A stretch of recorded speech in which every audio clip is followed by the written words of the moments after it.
26 de junho. E essa aula é direcionada para os alunos do 9º ano da professora Márcia, do professor Steve e dos meus alunos também. Nessa semana, a gente vai ver um pouquinho sobre a tabela periódica. A gente vai ver o histórico da tabela, como utilizar, como fazer a leitura dessa tabela, e nós veremos também, e você tem esse conteúdo na sua apostila entre as páginas 48 e 52, ok? Um pouquinho do histórico da tabela periódica, a gente está vendo ao longo dessas semanas a evolução do modelo atômico, e conforme esses modelos atômicos foram evoluindo, novos elementos foram sendo descobertos. E a partir daí surge a necessidade de organizar esses elementos. Tanto que no ano de 1800, mais de 30 elementos químicos já eram conhecidos. E aí tivemos outras propostas antes dessa de Mendeleev, de 1869, mas a dele foi a que marcou porque ele começou a levar em consideração a massa atômica dos elementos. Qual que foi a proposta de organização dele, então? Ele criou uma tabela com linhas verticais, onde cada elemento era considerado de acordo com a sua massa atômica. Como a gente viu na semana anterior, massa atômica a gente representa pela letra A, é o peso que tem esse átomo, é a soma da quantidade de prótons e a quantidade de nêutrons, ok? Outro ponto, que os elementos com propriedades semelhantes, eles eram colocados em uma mesma coluna. Conforme essas propriedades fossem sendo diferenciadas, iam sendo criadas novas colunas. Só que ele tinha consciência que aquele modelo não era um modelo pronto e acabado. Tanto que, em alguns casos, ele foi organizando os elementos que ele já tinha conhecimento na época e deixou alguns espaços vazios, porque ele previu que ali naquele espaço seriam descobertos novos elementos. Um dos exemplos que eu posso citar para vocês é o elemento galho, que foi descoberto só depois, ok? Mas não só isso. Ao mesmo tempo que o Mendeleev fez essa proposta, outro químico da época, o Mayer, classificou os elementos de acordo com as características físico-químicas. Então, além de levar em consideração a massa atômica, ele levou também em consideração as características físicas e químicas desses elementos. E ele observou que essas características elas se repetiam com certa sequência. Então, conforme essas características se repetindo, novas colunas iam sendo criadas. E com essa observação do Mayer, foi criado e determinado uma lei que foi chamada de lei periódica, certo? Só que aí, passado um tempinho, agora já no século XX, 1913 mais ou menos, surge um novo cientista que, percebendo essas falhas no modelo tanto de Mendeleev e Mayer, ele propôs uma nova forma de organização. Esse cientista é chamado de Mosley. Quais foram as propostas dele? Ele percebeu que os elementos eles não poderiam ser classificados de acordo com a massa atômica, mas sim de acordo com o número atômico, que a gente chama de Z. Lembrando, o que é número atômico? A quantidade de prótons que esses elementos têm. Mas se a gente fizer uma busca rápida na internet perguntando quem é o pai da tabela periódica, ou até mesmo em livros, quem é o pai da tabela periódica é o Mendeleev. Mas, professor, por que tanto o Mayer quanto o Mendeleev perceberam a mesma coisa, mas o pai da tabela periódica é considerado o Mendeleev? Pelo fato que ele conseguiu prever a existência de novos elementos que seriam descobertos ao longo do tempo, ok? Vamos ver como está essa tabela periódica hoje, então. O que a gente consegue encontrar na tabela periódica hoje em dia? Vamos lá. Os elementos estão organizados em ordem crescente, ou seja, do menor para o maior número atômico, e eles estão da esquerda para a direita. A gente vai ver uma imagem mais à frente para a gente conseguir entender tudo que está sendo dito aqui nessa tela. As linhas horizontais a gente chama de período. A gente vai ter 7 linhas horizontais. Cada linha corresponde a uma camada daquela onde a gente fez a distribuição eletrônica. E nós temos as colunas. As colunas podem ser chamadas de grupos ou de família, dependendo da tabela que você estiver usando. E cada coluna possui elementos químicos com as características semelhantes. Lembra que lá o Meyer propôs uma organização com características físicos-químicas? O Moseley manteve essas características, só que observando o número atômico. E eu coloco aqui embaixo também para vocês em destaque que todas as imagens que a gente vai ver a partir daqui, elas foram tiradas da tabela periódica que você tem na sua apostila na página 49.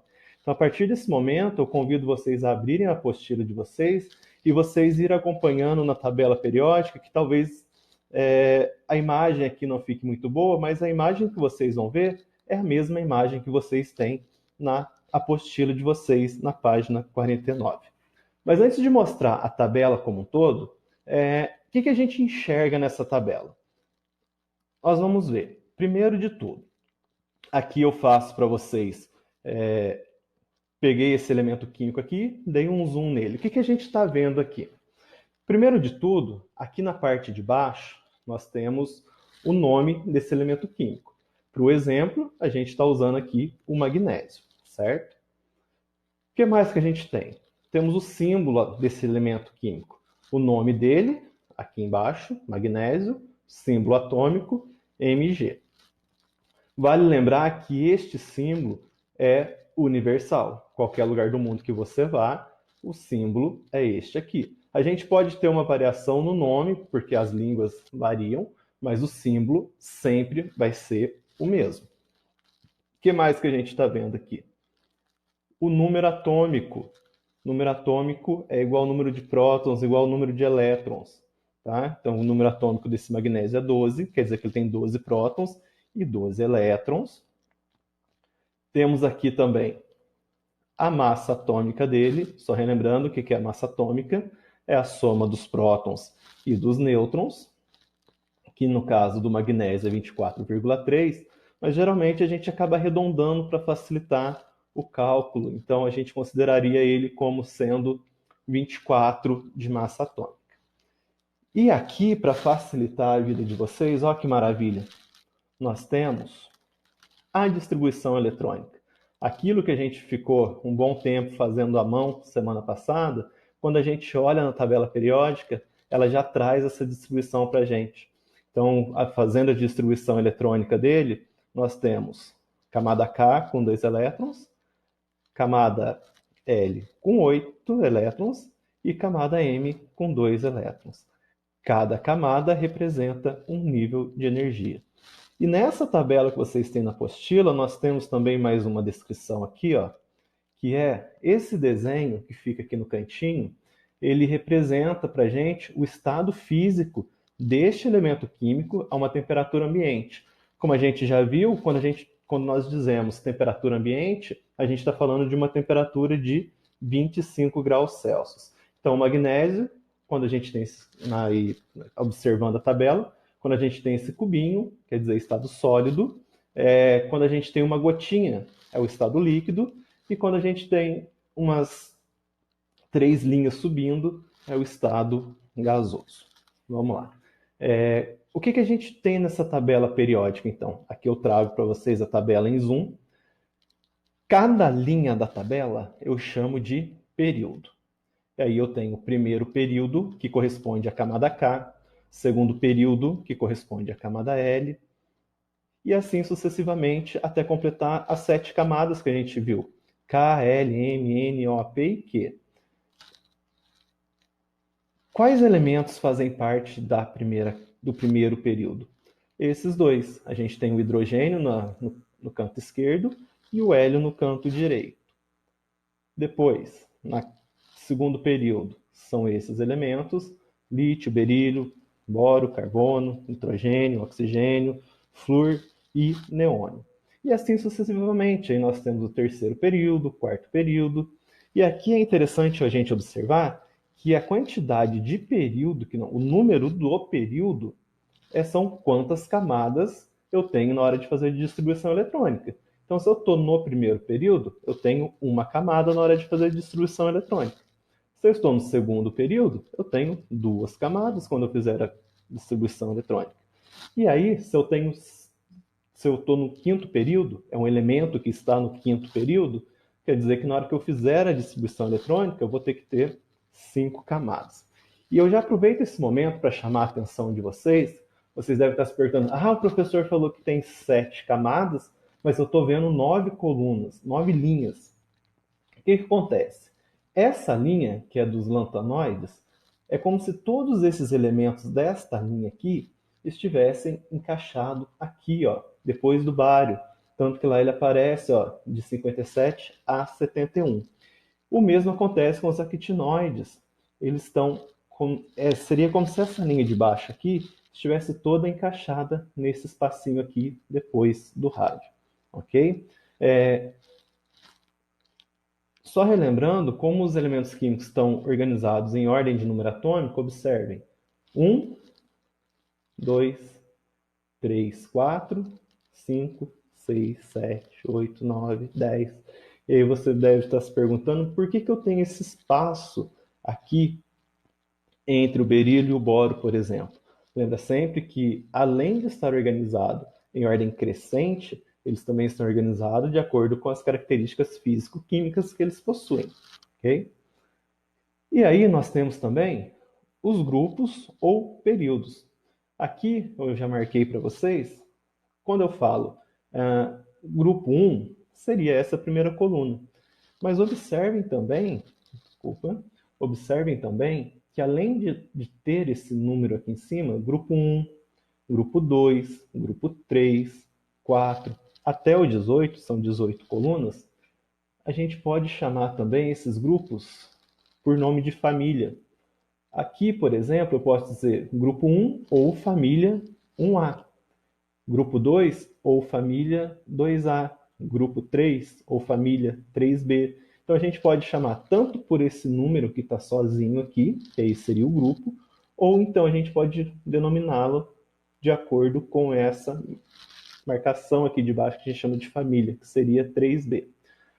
Por exemplo, eu posso chamar aqui de família 5A ou de grupo 15. É a mesma coisa.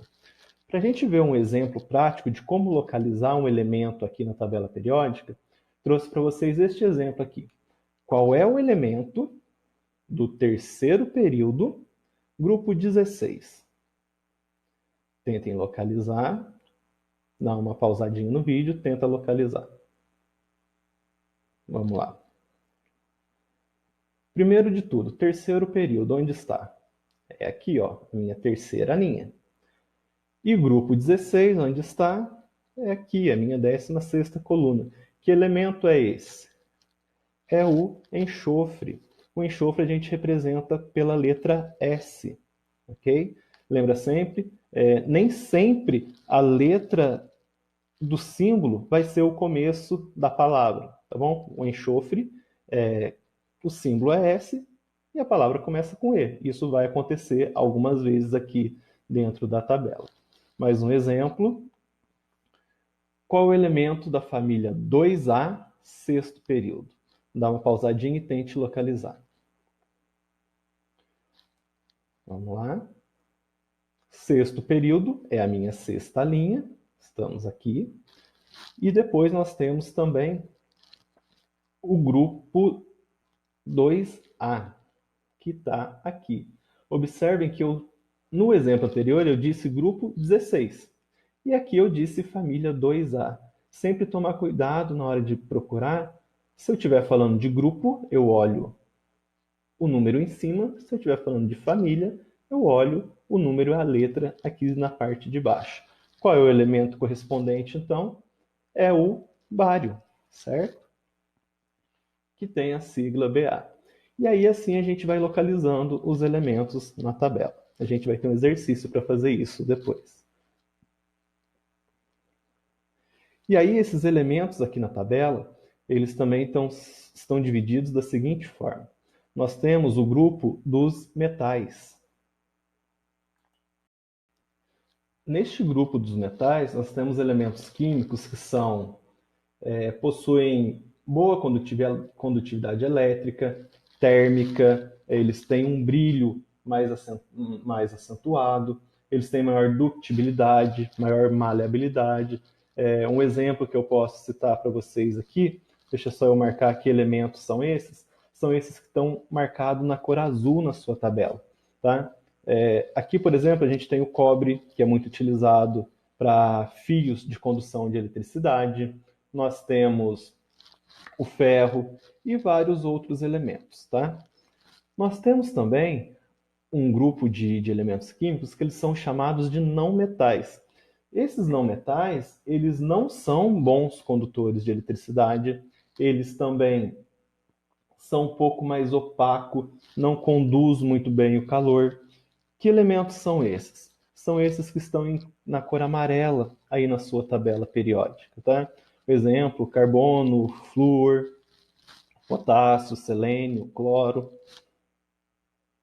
Temos também um grupo de elementos químicos que a gente chama de gases nobres. Por que eles recebem esse nome? Eles recebem esse nome principalmente porque eles têm a última camada eletrônica, a camada de valência deles, completa com 8 elétrons, com exceção do hélio, que é completa com 2. Por eles terem essa última camada completa, eles tendem a não reagir com outros elementos da tabela. Esses elementos são os que estão marcados na cor verde aí na sua apostila. E aí nós temos um outro caso, que é o hidrogênio, que é o primeiro.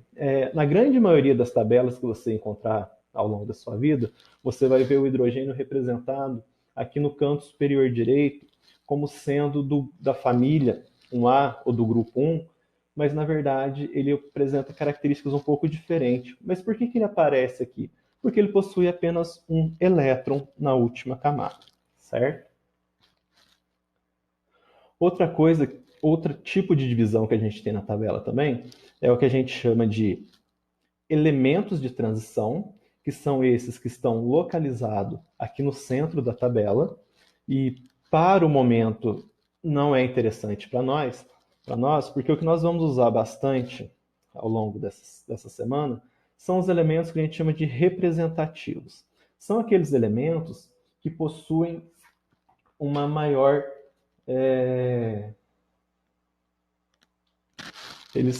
possuem uma maior. A gente encontra ele com mais facilidade fazendo reações químicas, principalmente nos exemplos que a gente vai dar aqui para vocês ao longo dessa disciplina, certo? E aqui eu trago para vocês uma dica importante sobre os elementos representativos. Vamos voltar aqui só para a gente ver. Os elementos representativos são esses que estão margeados de roxo, ou seja, são os elementos do grupo 1 e 2, no grupo 13, 14, 15, 16, 17 e 18, tá bom? No grupo 1 a gente chama de metais alcalinos, e eles têm um elétron na camada de valência. Então, o que quer dizer isso? Quer dizer que todos os elementos que estão no grupo 1A vão ter um elétron na camada de valência, certo? Temos o grupo 2, os metais alcalinos terrosos, que têm 2 elétrons na camada de valência. O grupo 3, que é o grupo do bóron, tem 3 elétrons na camada de valência. E assim sucessivamente, conforme está descrito aqui nessa tabela. Isso vai ser muito importante para a gente, para quando nós entrarmos no próximo conteúdo, que são as ligações químicas. A gente vai poder observar mais adiante, por exemplo, que o grupo 17 vai reagir com o grupo 1. Mas aí a gente vai discutir isso mais à frente, ok? Então, por exemplo, se eu falo para você do grupo 14, ou família 4A, quer dizer que ele vai ter 4 elétrons na camada de valência. Se eu falo para você do grupo 17 ou família 7A, quer dizer que ele tem 7 elétrons na camada de valência, ok? Agora, sugiro que vocês façam as atividades 1, 2 e 3, da página 51 da apostila, e depois também a atividade 4, 5 e 6, da página 52 da apostila. Nesses exercícios, a gente vai trabalhar basicamente com isso, localização na tabela periódica, a gente vai trabalhar com os grupos de elementos químicos que a gente viu aqui nas divisões, e nós veremos também a classificação deles como metal, como não metal. como um gás nobre, se ele é representativo, certo? E aí, por fim, a gente vai ver também distribuição eletrônica, relembrar um pouquinho da distribuição eletrônica nesses exercícios e definir camada de valência, ok? Depois de tudo isso, não se esqueçam que a gente tem também uma avaliação na plataforma Aluno On, tá? A avaliação chama Semana 8, tabela periódica, e lá vocês vão responder a questões relacionadas a esse assunto também. Espero ter ajudado vocês na compreensão. Qualquer dúvida que vocês tenham sobre esse assunto, aproveitem as aulas no WhatsApp durante o horário da aula, tire suas dúvidas com o professor, seja comigo, ou seja com o Steve, ou seja com a professora Márcia. Participem das aulas, porque isso é importante para o aprendizado de vocês. Se cuidem, lavem as mãos, usem álcool em gel. Se precisar sair à rua, use máscara. E até a próxima.